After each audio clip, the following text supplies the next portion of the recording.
Hello, everyone. It's Jerry at the Fledge, and welcome to another episode of Every Damn Day. I'm down in the sanctuary. I've got my Bigger Brain, Better World, which is a shout out to the Fledge Foundation, the Fledge, and our desire to have every kind of view represented. And inclusion and diversity is how you do that. And diversity is the adjective there, inclusion's the work that needs to be done. So, work on your inclusion. That'll bring you such power and such creativity. Also, ready to give some shout outs real quick, always to Joe Walker and thisent.com. I want to give a shout out to 517living.com.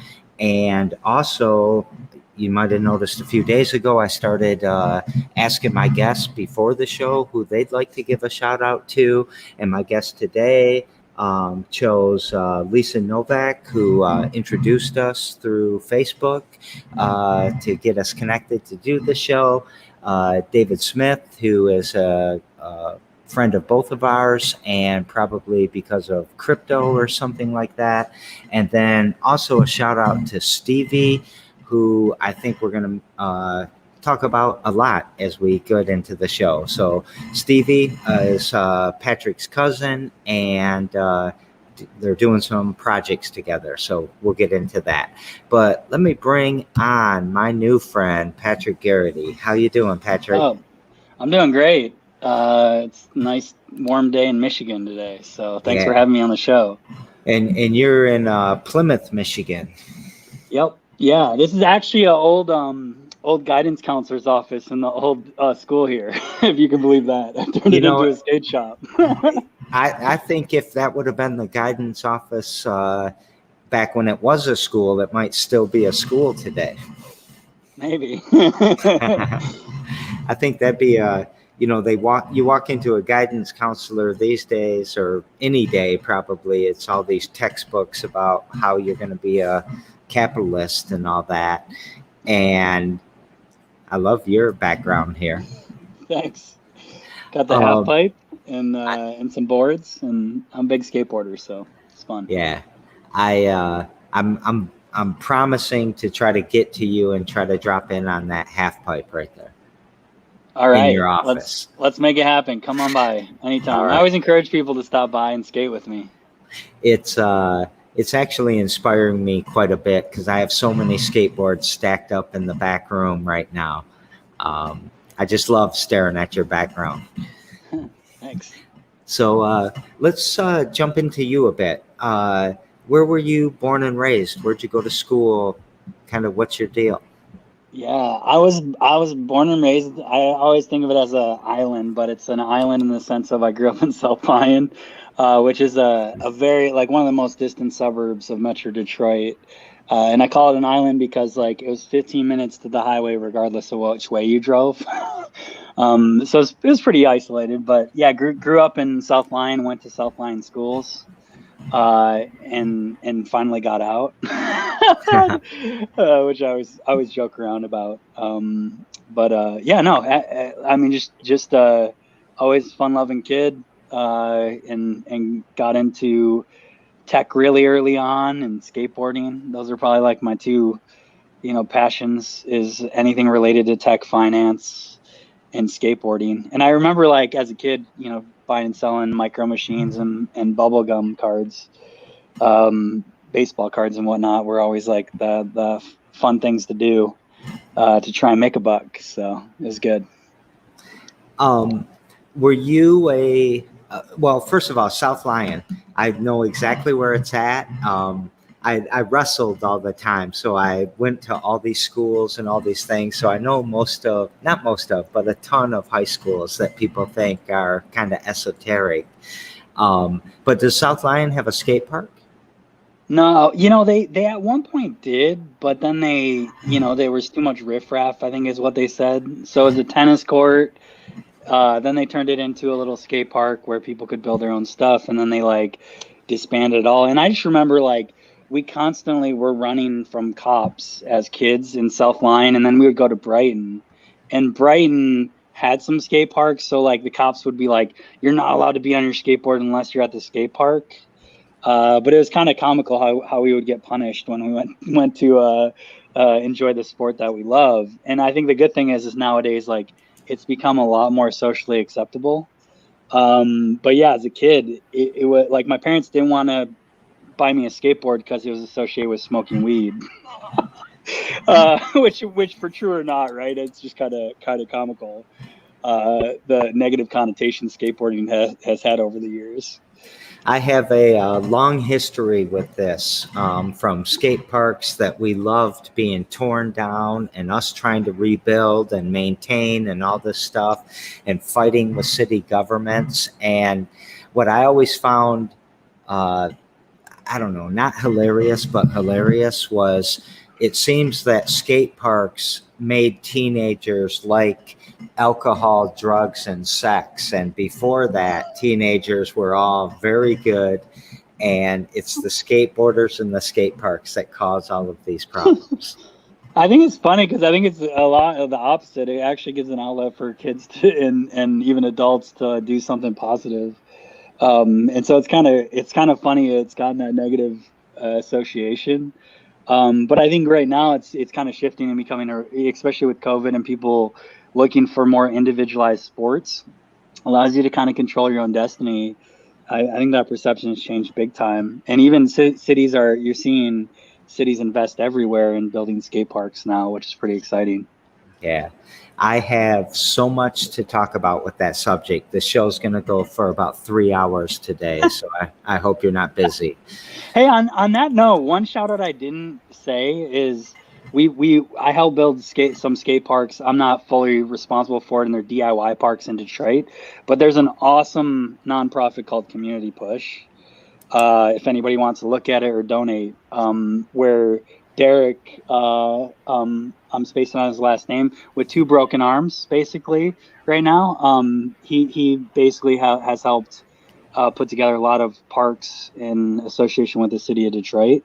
So pretty cool and exciting stuff.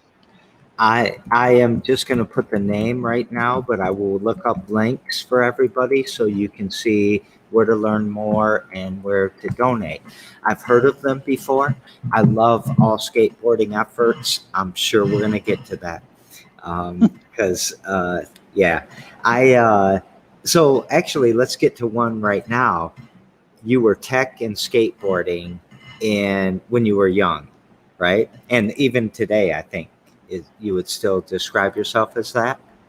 Oh yeah, tech, finance, skateboarding. What would you think, or what would your kind of hypothesis be about how skateboarding relates to tech and financing? Oh yeah, I think this is a broader topic of not only tech but just startup ecosystem in general. It's kind of funny. Some of the more successful people that I found myself around end up also being people that skateboard. And so there's something to be said about it's an individual sport, but you can learn from the people around you, and it's all about persistence and trying things and pushing the limits and trying to do things that would be perceived as impossible. Hey, there's a trick name, the impossible even. Yeah, the reality is like you can actually take that learning and apply it anywhere, and business is actually a really good place to apply skateboarding skills, because a lot of what you're doing is persistently trying new things and adjusting and changing to help drive the business to be successful and building new tech and innovating. So I think it's very, very closely related, and actually a skill that might actually be more important in some regards than traditional education, if you think about it.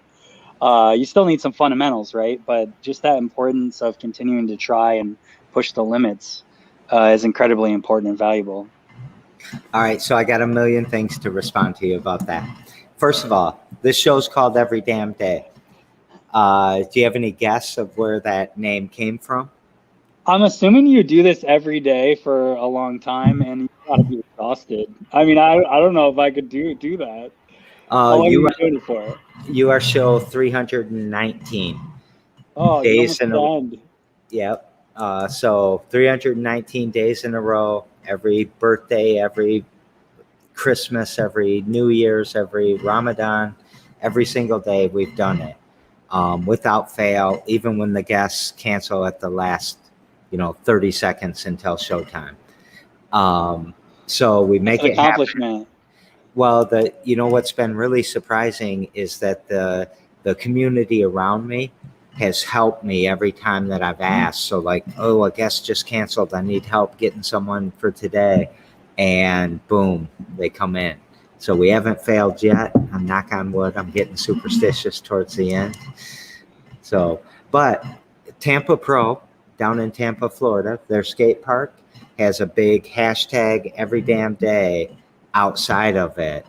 And Wow. Your Mom Skateboards and the Fledge from its early days, we've always used the phrase every damn day, because if you're really, kind of committed or dedicated to it, then you're doing it every day. You love it. You're learning more. It is that's your passion. That's what you should be doing. So something you do every damn day is probably what you need to be doing for your life. And then so that's where the name of the show comes from. It's got skateboarding roots. The whole Fledge has skateboarding roots.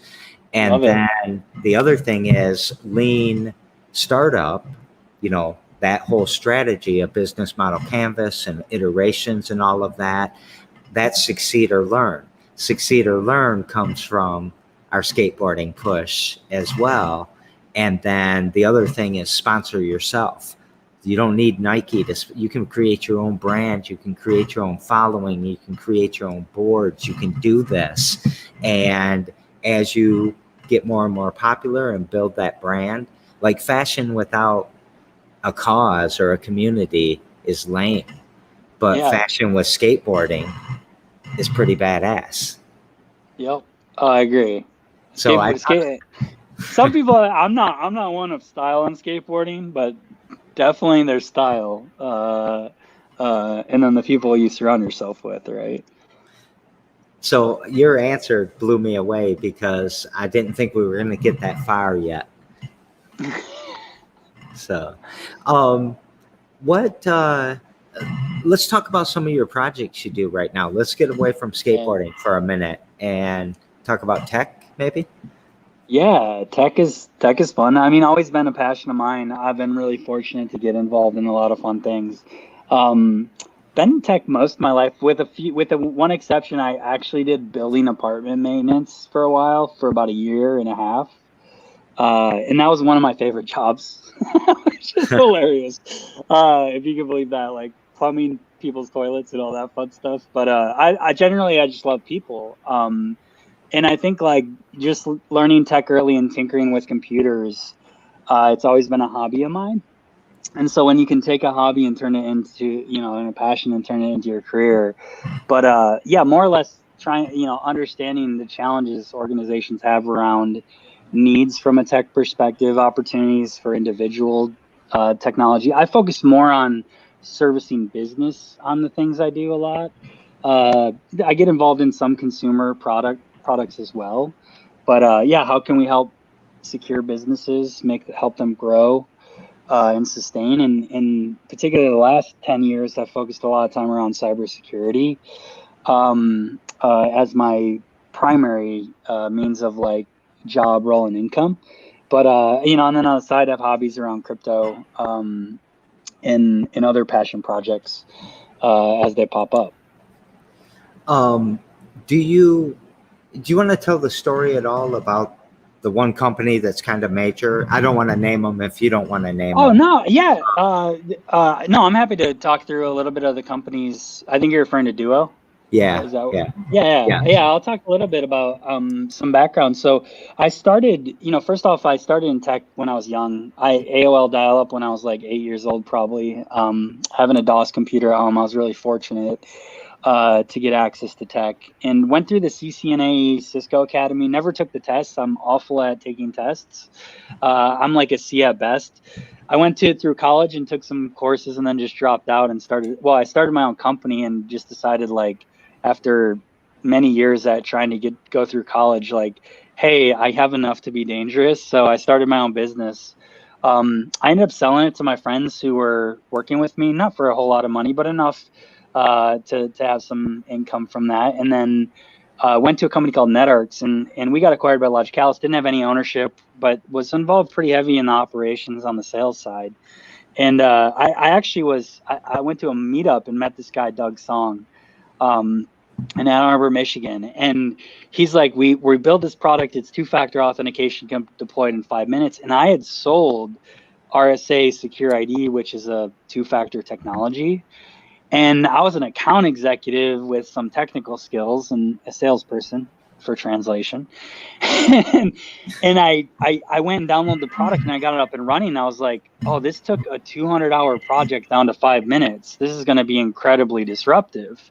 So I went back to Doug and begged him for a job. And he goes, no, we don't need salespeople. Everyone will just buy it on their own via credit card. We don't, So I got 3 or 5 different companies lined up to go buy from them. And Doug's like, I don't know what to do. We need salespeople. So he finally hired me. Yeah. So being persistent, right? That's a good example of the story of like how I started my career at Duo. And then also being open to just like taking any job. It was like I took a 50% pay cut. I got a little bit of equity and I joined as a salesperson, and I ended up building out the sales engineering organization, SEs. So the technical sales org. And then I got to move to Europe for a year in 2017 and help scale our European operation. And we went from, I think, 10 employees when I joined to over 800 before we got acquired by Cisco. So sorry, that's a lot. Well, no, but I don't think that everybody knows that story. I mean, that was a huge purchase, right, by Cisco? Yeah. It was amazing to see. Everyone in the company had equity. It was $2.3 billion exit. I get emotional. I didn't talk about it for a while, so I always cry when I talk sometimes about these things. But yeah, you kind of look at the impact it has on people. Yeah, I'm an empath too, so you're gonna bring me down with you.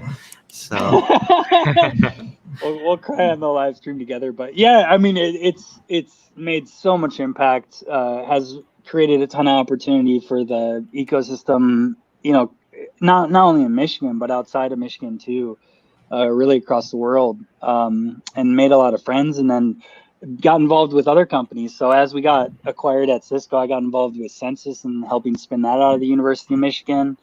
And then was fortunate to know Steve, our CEO at Blumira, well enough to come on board and help build their go-to-market sales and marketing functions. So that's what I'm up to right now, in my full-time side of work, I would say. Oh, I told everyone you were a pro skateboarder. Oh, and I'm not pro. That's funny. I think that's amazing. I think it's amazing that you have that passion that you feel when you tell the story too, because that to me means you were really involved. You were really there. That all of the employees probably were. I can't imagine 800 people just, hell yeah, we're all going to do this. Yeah, it was exciting. I mean, we called it the beehive in Ann Arbor because everyone would just be going like a beehive during the day, and so much happening. And I think like the great thing for me is like a lot of that, coming to Blumira, the team has really embraced and kind of been able to transfer some of that stuff and cultivate it, which is really, really exciting to see when you can continue to expand what we started with there. And apply it to a new project even. So yeah, it's fun to be able to do and be happy with the impact you're able to make every day. Yeah. And you can rent an office in an old school and put a skate park in it. Yeah. Awesome. Yeah. I mean, during the history behind this is like during COVID, my wife was like, get out of the house and work somewhere else, right? And I was like, okay. And she's like, I found this place near downtown Plymouth and it's really affordable. And I was like, all right, cool. And they've been really supportive. This is the park in Plymouth of me having office here and having skateboarding stuff. So it's fun. I was just about to accuse you of squatting in some abandoned school somewhere. Yeah, I mean, you might find me there as well. So TikTok, you want to talk about that? Yeah, I mean, it's kind of funny. First off, like being in the security industry, everyone's like, "Don't ever use TikTok. It's evil. You're gonna get compromised. It's owned by the Chinese government." And so I think there's a little bit of negative connotation in the what I would consider to be the people that are adults. I don't know if I categorize myself as that. No, but yeah, and so there's a hesitancy, I think, for a lot of adults, and you're seeing a shift and change in that right now. And I think you saw the same thing with Facebook happen as well, where the younger population's there. But my kids told me, and my kids are 8 and 11, right? They're like, "Dad, you'd be great for TikTok. You should create a TikTok channel." So what do? I go and I create a TikTok channel, and I make like 5 or 6 funny videos, and then I'm like, okay, this platform's cool, whatever. But like, and then I just walk away. I pick up the phone one day, I reinstall it, I take a shot at Marvin's Marvelous Mechanical Museum with my hand chop in the machine. Yeah, they have a machine that like fake chops your hand off. And all of a sudden the next day I log in and there's like 100,000 plus views. And I'm like, oh, that's interesting. And then it just keeps on climbing. So me being Patrick's like, I'm going to go back to Marvin's and cut all their other machines and post those. And it literally took off and went so viral. I was like, oh, this is wild. People really like this stuff, you know? And I was interlacing skateboarding and a little bit of machines and novelty pop culture stuff. And yeah, and just kept doing it. And like all of a sudden I'm like at 100,000 followers. And then it keeps on growing, like 20 to 50,000 followers a week. And this isn't a matter of like days to weeks to a month, right? That it just blew up. And so got my cousin Stevie involved, like, hey, this is becoming a real thing. And like, it's like we're D-list celebrities on TikTok. I don't know. It's kind of surreal, but it took up a lot of time to think of the production and actually keep this channel rolling. And they opted us in the creator program, and we were making like $1,000 a month plus. So I was like, okay, there's something real here that we can turn into a full-time job for my cousin Stevie. And we were having a ton of fun with the channel. And then one day it just got like, we did a live stream one night, they shut off the live stream, and then they shut down our channel subsequently the next day, from 750,000 followers to no channel whatsoever. So quite a wild experience. So like, how does it work? Do you mind talking to us about TikTok a little bit? Oh yeah, I'll share everything I have to share in regards to the experience. So how does it work? Like, how do you make money on TikTok? Because you said like you were making $1,000 a month. Yeah. Well, and I don't actually think I think we're building up to like there was some intention with what I was doing and what I've learned on the marketing side, and like trying to build a massive following, like a cult following, right? Where people are just like, oh, what is this guy doing? And I think we were like, we weren't doing anything illegal, or like we were just a little bit provocative, like, and having fun with the channel. And everything we did was on other platforms, and nobody else censored anything that we did. And I would equate it to, like, first off, how you monetize on TikTok. The first way you can do it is the creator fund, which you opt into once you hit, I want to say 10,000 followers. So once you get to 1,000 followers, they enable live stream capabilities if you opt into it. And then 10,000 followers, you can be part of the creator fund. And because our content was so viral and so popular, we were getting like 10 million impressions and views a week, about 1.5 million views a day. TikTok was literally giving us money, which I never claimed any of it, and they shut down my account. So I actually haven't gotten any of it. And they won't give us access to our account back. So it's like, okay, but I'm sure they have in terms of service that they can keep all the money that if they shut down your account. So that's one way to monetize. But really what I was interested in is we were starting to build such a large following that we could drive audience to go do things and visit places. And so where the real money I found is actually, once you get to being a viral TikToker in these large audiences, is paid endorsement. So what I thought we were going to be able to do pretty soon is like, oh, hey, check. So basically we would sign contracts with like Cedar Point, for example, or other amusement companies maybe, or other product companies, and say like, oh, we're going to do a whole week of content from Cedar Point, and hey, come ride the rides with us, right? And experience this, and you could be on our TikTok channel. And like what we found is our last live stream, we told people 24 to 48 hours in advance, hey, we're going to go live stream at Marvin's. Come join us if you want to. Now, what was interesting is like we did hardly any promotion. We only did it once, and we did it like 48 hours or less in advance. We had people drive all the way from Cleveland, Ohio, which is 3 hours away, to come to Marvin's to be on our TikTok playing arcade games. And so we're like, okay, this actually works. Like we think we can start to consider how we monetize this once we get to 1 million plus followers, right?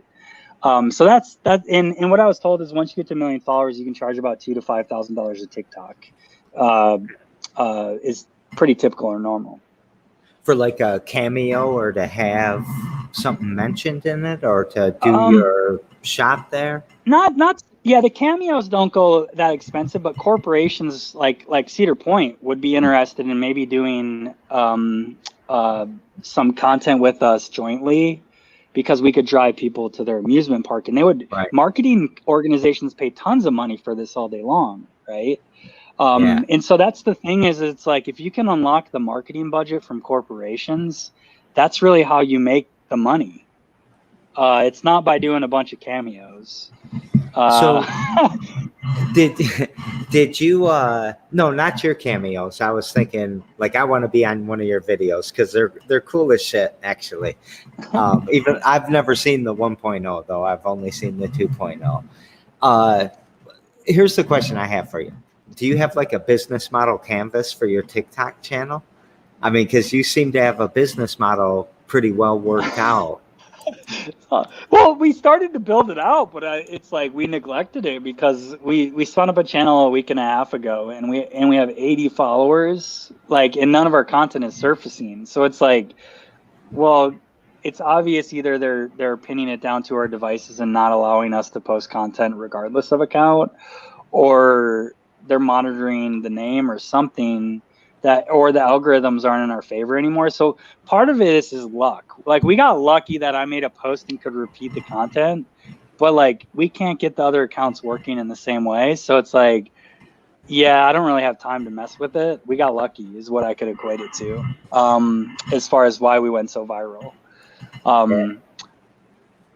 So I heard your story like a few days ago, and I started following your channel, and I think it's pretty badass. I wish it would. Thanks. I thought for sure it was going to start blowing up again, but it's hard. I didn't think you were still in the 80s. No, it's crazy to think. It's like, okay, like in weeks we got from like a few hundred followers to thousands, and it's like, well, is it the age of the account? Is it that our devices are like tied to the app via device ID and they won't let us post content or they won't surface it? We don't really know because we're developing the same kind of content, or if we just got lucky at that point in time, that one thing went viral and then everything else cascaded, right? So it's all about like, and my friend told me this, it's like sometimes it's about posting decent content and getting lucky, and I think a lot of it is we got lucky and then we replicated the luck and we were really successful. But yeah, they got upset at us, like, and I think a lot of it was AI driven. One of the things that we posted was a Burt Reynolds centerfold video game from Cosmopolitan magazine where he's like like he's kind of nude, but he has an arm over himself. And then we posted a video of me getting my hand cut in the machine and then a fake blood hand. And it's like, it's fake blood, but I think TikTok is trying to stay away from like anything that could be sensitive content related to gore, blood, even fake blood. And then the other thing I learned was like, yeah, it's okay if you shake your booty with like a thong on, but like if there's any semi nudity or perceived, like that's not okay with them either, which was kind of shocking considering like if you go on the platform and see the content that's on there when that is. Maybe it was the mustache. Burt Reynolds mustache. You still there?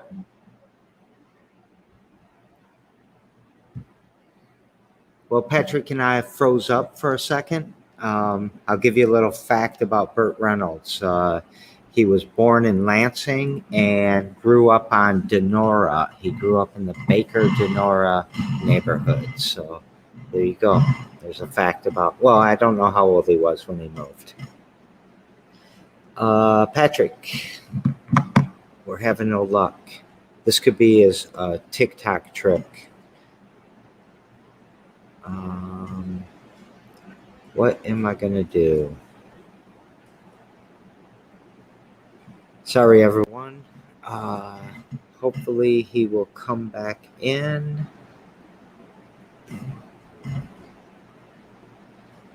Hello, Patrick. Here he comes. I'm back. I'm sorry. You're back. It's all right. Yeah, I'm on a better internet connection now. I told a fun fact about Burt Reynolds while you were gone. What was the fact? He grew up on Denora here in Lansing, or he was born in Lansing, actually. Wow. And so he grew up in a neighborhood called Baker Denora.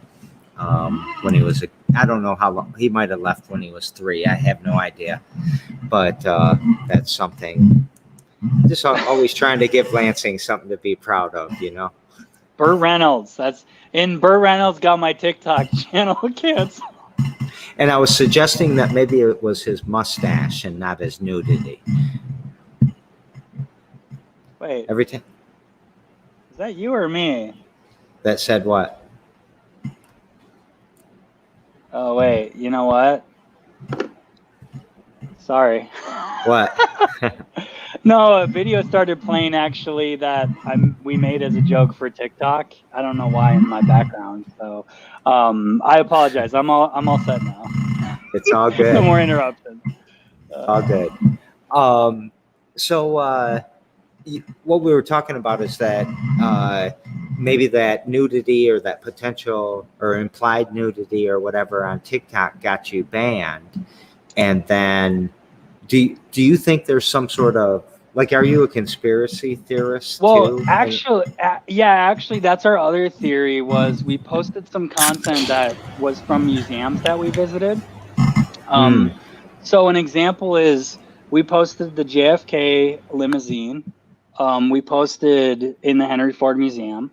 We posted the Abraham Lincoln chair that he got shot in.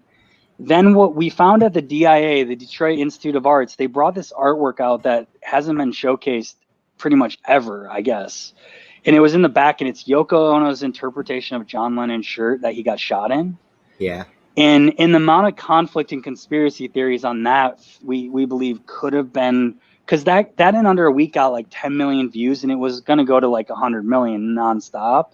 But so many people were fighting over like whether John Lennon was a good person or a bad person in his music, or how much he sucked, and like all these conspiracies that I think that's what TikTok might have got also upset about. And it's like we took this picture at a public museum at the DIA, and also the video, and then we also took video at the Henry Ford Museum. This is real history, and we weren't being provocative about it.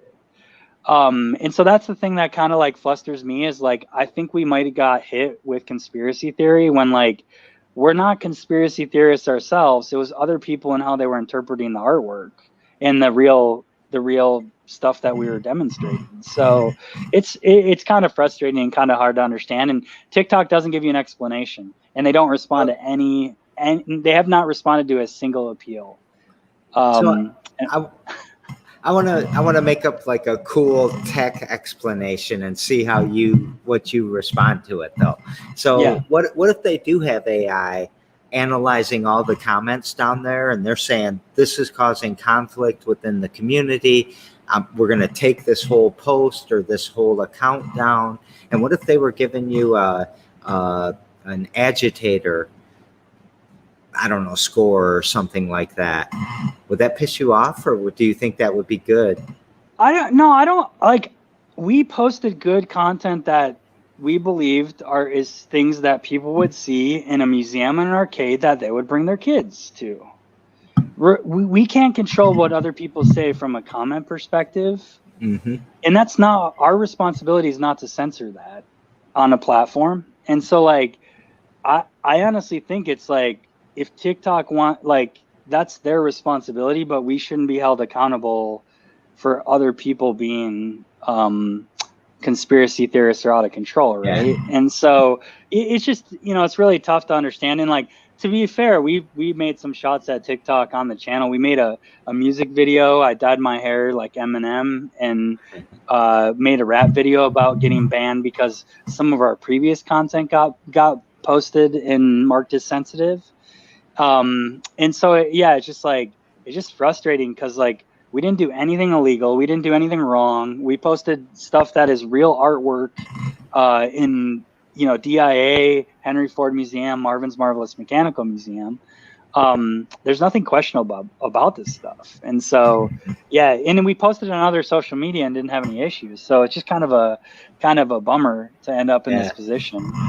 Did you ever have any like intellectual property or copyright type of claims against you?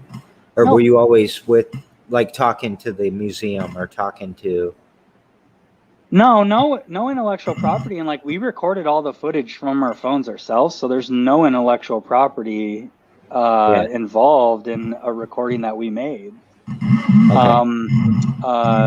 Would be my take. So no claims of intellectual property being stolen. And actually, we were driving so much business to Marvin's, they literally offered to pay for our games when we came there to play. And I was like, I think we accepted a little bit one time because I ran out of quarters. But like, I'm like, no, genuinely, I have money to support your business. I want to do that. And I think the benefit is like, they were getting people calling them saying, hey, are you the place? And are you still open? That was on this TikTok channel, right? So like, I was pretty excited that we were actually driving business and driving stuff to good causes. And we were doing it intentionally for some of our friends' businesses at no cost to them. Like, we had a recording at Erebus Haunted House, and kind of same thing. Like, hey, if you'll let us come record, we'll put this on our channel and promote it for free. Our channel got cut like the day before that, so I feel kind of bad. We still posted content on the new channel, but it was kind of like we get content, you get free marketing. Normally, those are things they would pay tens of thousands of dollars for. Is access to audiences like that. So it was kind of like special that actually we could help other businesses, and now we can't, at no cost to them. I just wanted to take money from the big guys. Like, it was more or less my plan, and keep on doing free for the little guys, because that's what you should do, right? Well, that's a good lead in. Let's talk about crypto. Yeah. You want to talk about crypto? Sure. What do you want to talk about? I don't know. It's sort of your show, but I can lead into it if you'd like. Well, yeah, I think one of the things is like kind of in common is it looks like you have a currency that you created. I started writing smart contracts for fun as well, and I created 2 different tokens so far that have absolutely no use other than making my friends billionaires. And I say that jokingly. I printed a bunch of tokens so I could give them 1 billion tokens, so they were billionaires. So that was like, one's called the Dollar Save Club, and then the other one is called Tap, my name backwards. But they have you can actually buy Tap on the Matic network, I think, but you'd have to have the contract ID to be able to do it. Did you ever buy it once for $1 and just make the price explode and your market cap is 8 billion or something? Well, the funny thing is like, so I opened the Coinbase wallet, and the DSC token suddenly said I had $420 million in my Coinbase wallet. And it was because Coinbase didn't look at the contract ID.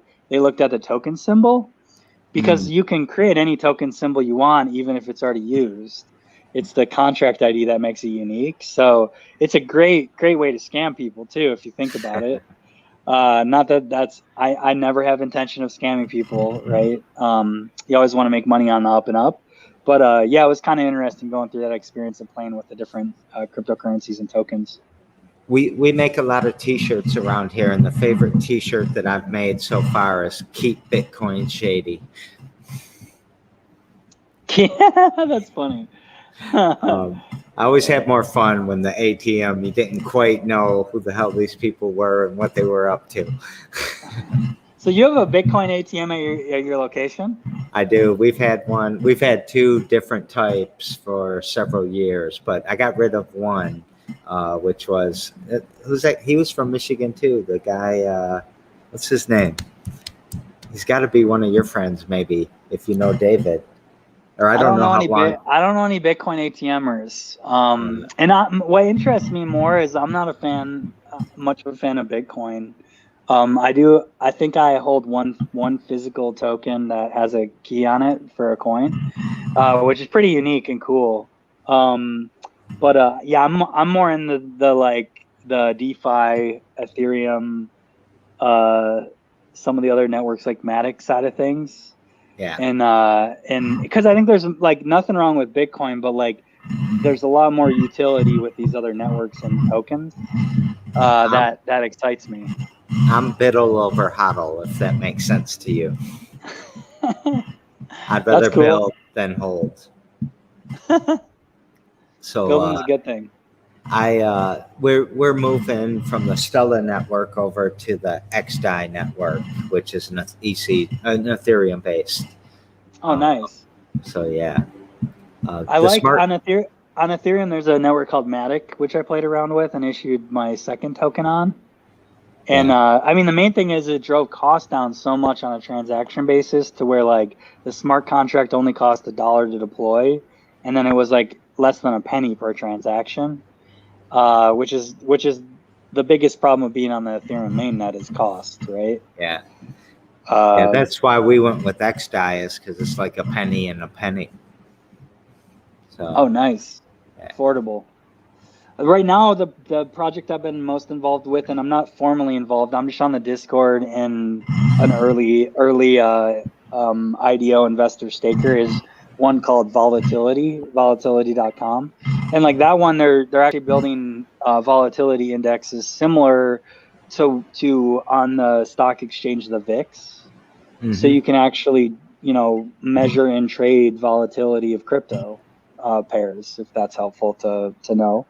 So that one is fun. It's got voting governance. It's a governance token. So every week there's votes on what they're going to do next, and then staking. And the returns for staking and governance are incredible from a token perspective. So that's one you should check out if you haven't seen it before.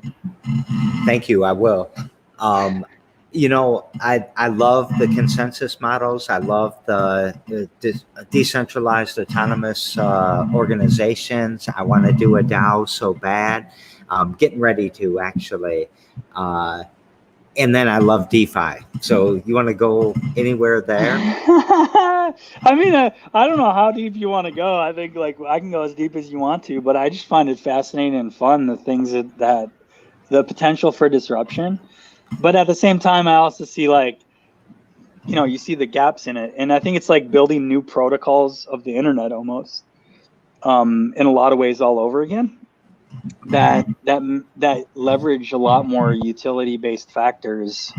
And there's a lot of security benefits, but also a lot of security risks with that as well. Well, I think that, David Smith and I, we talked about him a little earlier, and I think most of my viewers probably know who that is. We always talk about how we're in the AOL phase. You had AOL, I had AOL, he had AOL. And we kind of knew that we could get mail and we could play checkers with a few people if we installed the Yahoo thing or something. But we didn't know what the hell we were doing. And I feel like that with crypto. It's so much more that we're going to figure out to do. And we probably hadn't thought about security much back then, like you are now.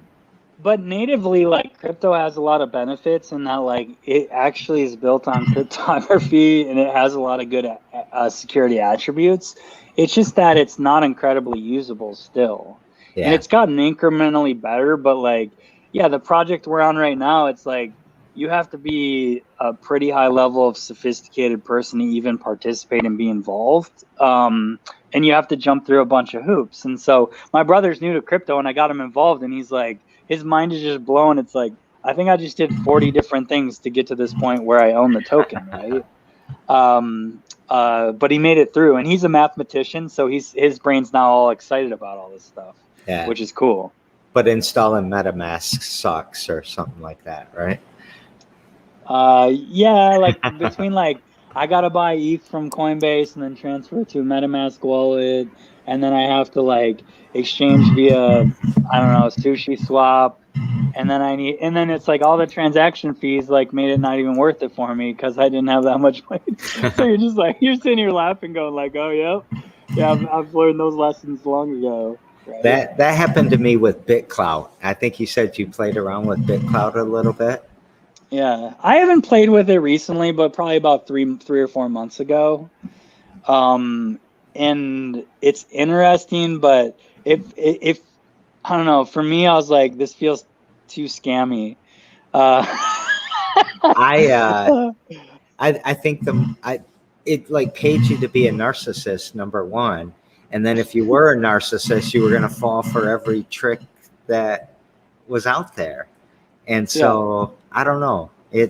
I still mess with it once in a while. I haven't bought a token people buy mine once in just a little bit, but I might post a link to one of these shows just every once in a while to see what happens. But I will buy $20 of your coin if you want.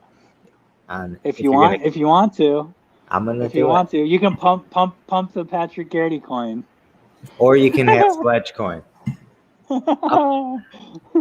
I'm gonna pump the Patrick Garrity coin. All right, that sounds good. Right. Yeah, and I'll hop back on there and see where I'm at.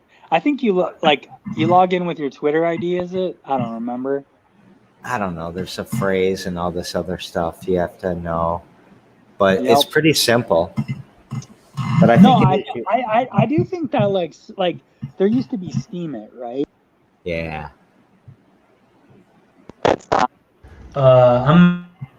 Did your headset die? If I can change. I can hear you again. Can you hear me now? I can. Nope. I can hear you. How do I fix this? Test. All right, you can hear me. I can. All right. Can you hear? I can't hear you though. You can't hear me? Maybe go to the cam mic. What did I do? Audio. Test. What you're doing? Test. So Kat suggested that I talk about the weather when technical issues happen. So looks a little bit cloudy, not as muggy as it has been. Don't think it's going to rain for a few days. I wish it would. Two tech Can't guys. Hear you. We're having but you can hear me. Problems. Odd. Sorry, my headset died, so I'm not sure. Let me try and go out and come back in, I think were the words he was going to say. So sorry that we're dropping here and there. Can you hear me? Yeah, I can hear you now. All right, perfect. I'm straight down on the tech side today. Like my battery ran out earlier. I don't know what was going on. I was telling the crowd that, or telling whoever will watch eventually too, that for two tech guys, we sure are having a lot of tech problems today. It's okay. It happens. When it rains, it pours. Yeah, is what I'd say. But this is what agile, resilient skateboarders do, right? You just roll with it. Yep, you go with the flow. So, and it looks like there's some people that were talking about, I think from a little bit earlier, like censorship and using Bitcoin and stuff. So, no, I think there's a lot of good, a lot of good in the potential of the platform. I think social interaction is a way where I think that having governance models based on the users of the platform is one way that can actually help and not make it by a hierarchical ownership. Ultimately, ownership ends up centralizing somewhere or the other, it seems like, for the most part. So I think sometimes the purists, it's you need to live in a reality of there's still people at the top always. And I think in crypto, it's the ones that are in first, right? Is somewhat of the reality there too. Yeah. So. I do hope it democratizes some things, and I like the DeFi model, especially where you're holding an asset and you can take a loan against it, and it kind of just happens, and it's not who are you, but kind of you can back it. But that's not sustainable. It's not for everybody. It's not going to work into the future like that. I don't know. What are your thoughts on DeFi? Yeah, I mean, I think, like, first off, it's going to disrupt a lot of the financial systems that are traditionally in place. Like, even myself, I've had a lot of experience on the banking side in security, and I can tell you, like, they don't do it efficiently. I think there's way more efficient models as it relates to the decentralized finance as a whole, and how we do things. Even if you look at lending and how that's starting to get disrupted in the space a bit. So I think where it's most applicable are people that are heavy investors and traders right now.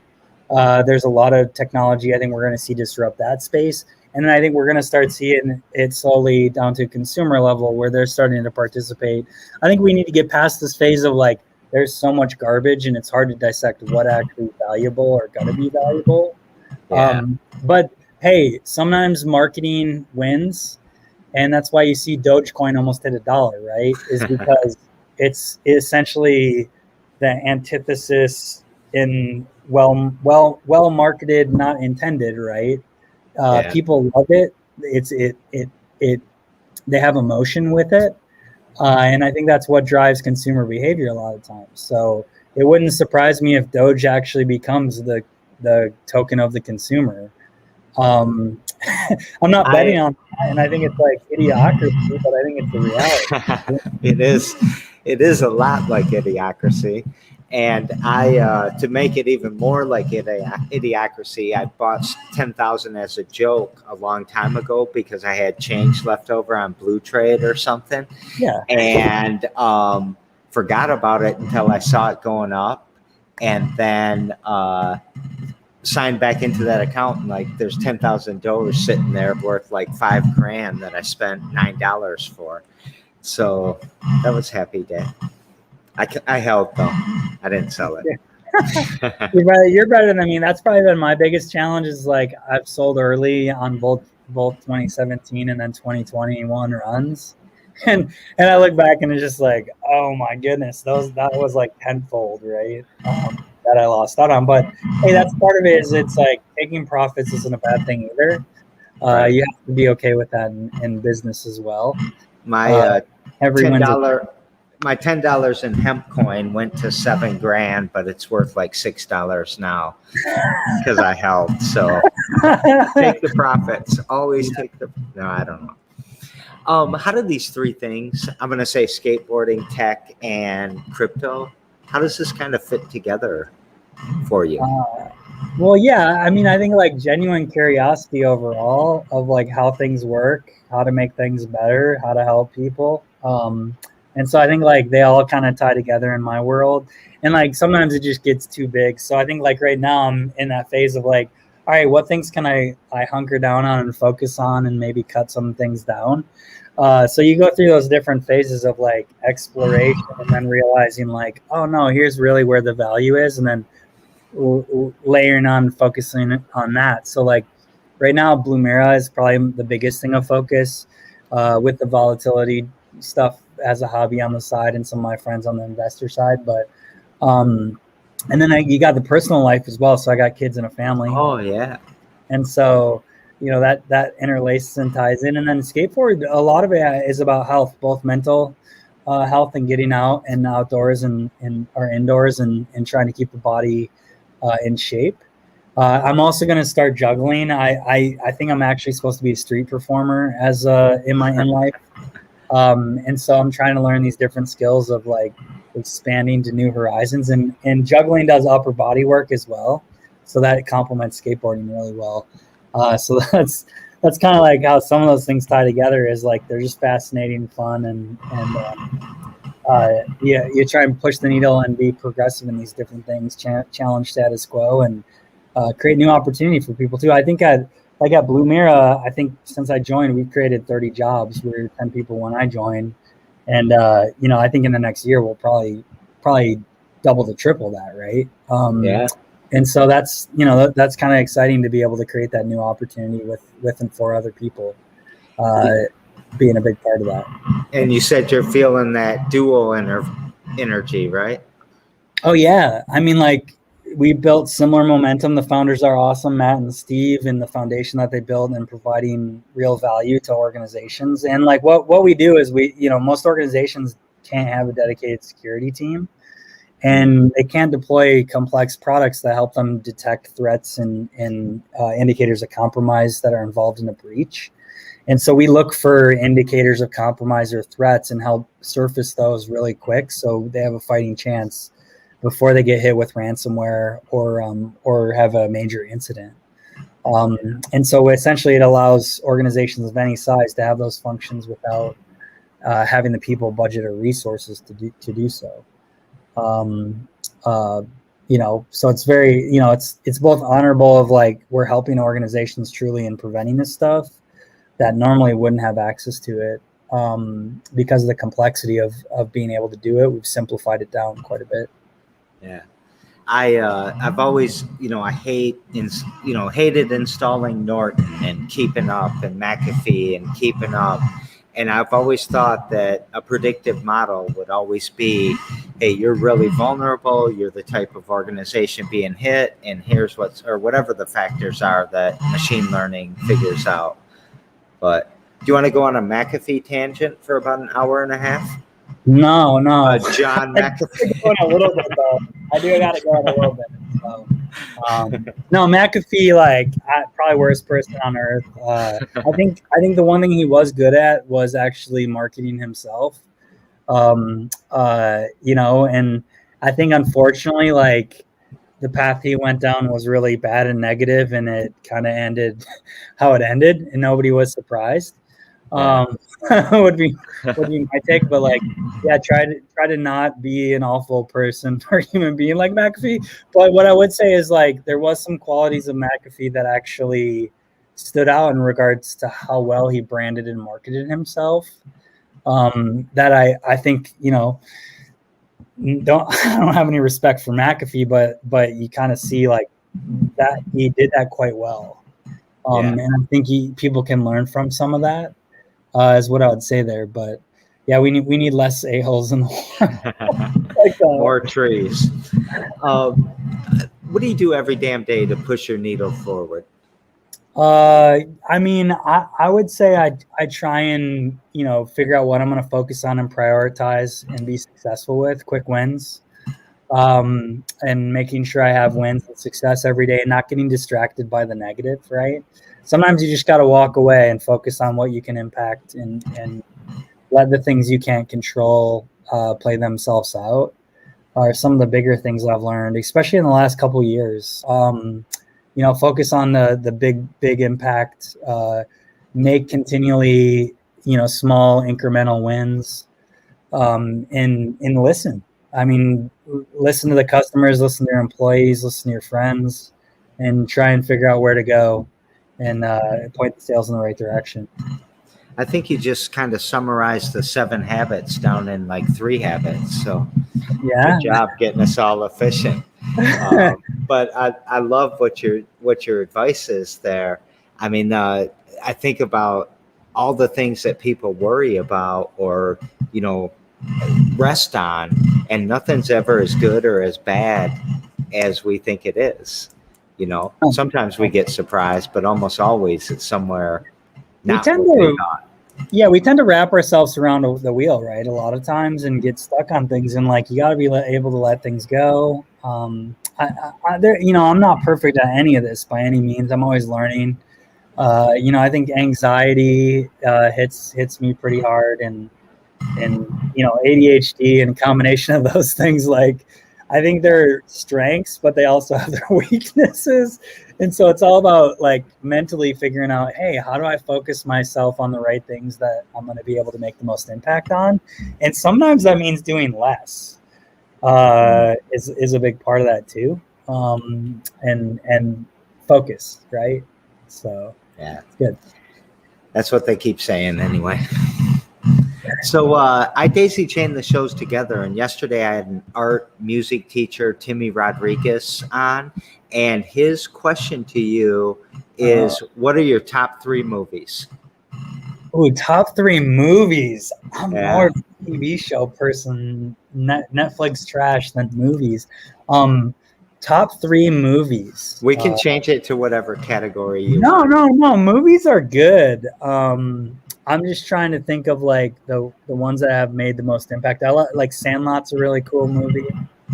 And then I like documentaries. Like there was a recent Bones Brigade documentary on skateboarding. Would be another one that's one of my favorites. What about you? I'll think of more while you're going. Well, I like Bones Brigade for sure.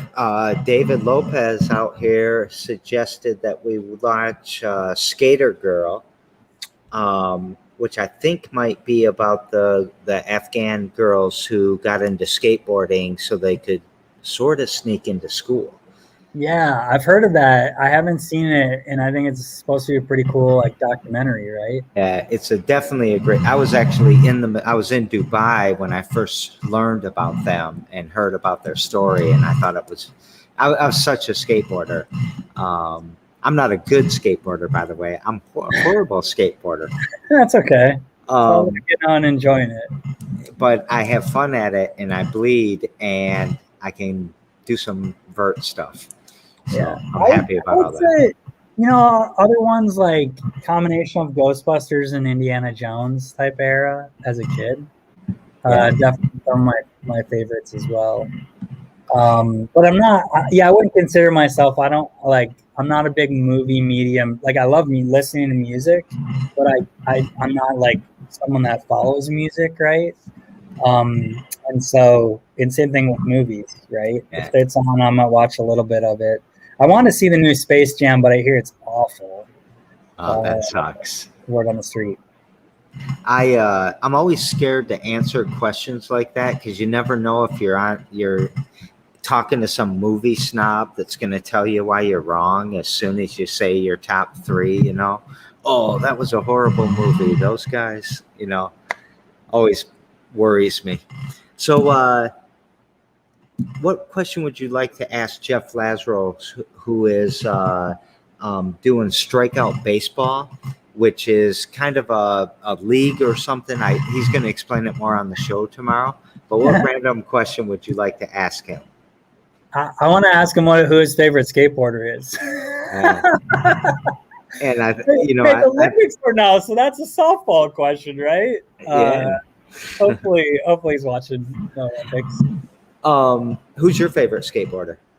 Oh, probably Rodney Mullen. Which I'm just realizing I don't even have a Rodney Mullen. Oh no, I do have 1 or 2 Rodney Mullen decks in here. I have some at home that like are his original first and second deck. But yeah, Rodney Mullen was like probably the most innovative skateboarder or one of them ever. Just unbelievable. I think he's invented over 150 skateboard tricks, and just amazing to watch. And like he also has a book called The Mutt that I suggest everyone go out and buy and read, because it's amazing to hear his story about how he like created all these tricks from a 10 by 10 foot skateboard pad, which was pretty cool.